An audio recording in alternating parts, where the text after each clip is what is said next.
So in this session, we are going to study about the difference between the cells. So we have already studied about what is cell, what are the functions of cell, what are the different shapes and sizes of the cells as well in the previous session. Correct? So now let us quickly give some of the examples for some of the various cells. So some of the examples are the bone cell, the blood cell and the nerve cell, muscle cell. There are so many cells, right? And all these cells which are present in the body, they perform different functions as well. You all know this, right? So now let us understand how these cells are classified.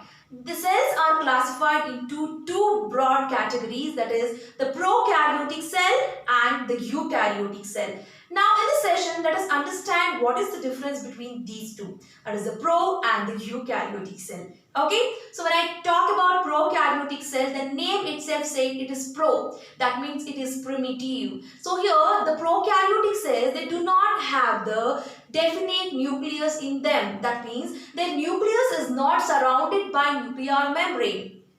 Okay, and when I talk about eukaryotic, here the eukaryotic cells have the true nucleus. What do you mean by true nucleus? Here the nucleus is bounded by nuclear membrane.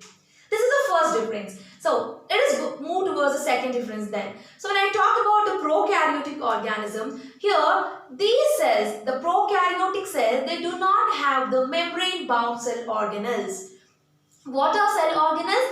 I'll give you an example. So you know that, right? So before getting to know about the examples, let me give an difference between the eukaryotic as well. When I talk about eukaryotic cells, these eukaryotic cells, they have the membrane bound cell organelles.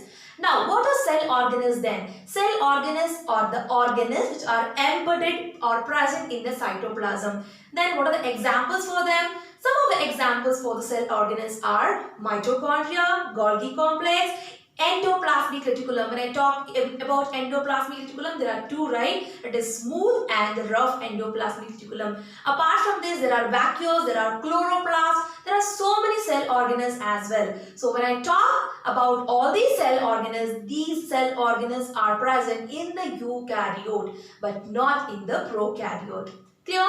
And the third important difference is when I talk about the size, when we talk about the size of these cells, the prokaryote are generally small in size. Their size is very small compared to eukaryotic, but eukaryotic are very larger in size. Clear?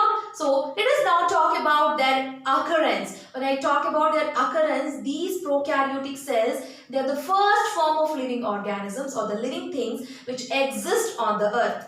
But when I talk about eukaryotic organisms or the cells which are present in those organisms, they are the result of the gradual evolution. As the evolution took place, what happened? These organisms came to existence.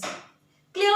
So these are some of the major differences between the pro as well as the eukaryotic organism. The cells which are found in those organisms. Now finally, let us understand few examples for these pro as well as eukaryotic cells. When I talk about these pro and eukaryotic cells, generally they are found in the bacteria and some of the unicellular organisms like amoeba, paramecium, euglena. These are all considered to be the unicellular organisms, correct? But when I talk about eukaryotic cells, they are the cells which are present in you and me as well as in some of the plants. Right? So these are some of the major examples and the differences between the pro as well as the eukaryotic cells. Hope you all have cleared with what is the difference between these two. In my next session, I will be explaining you the difference between the plant cell as well as the animal cell. Until, thank you children.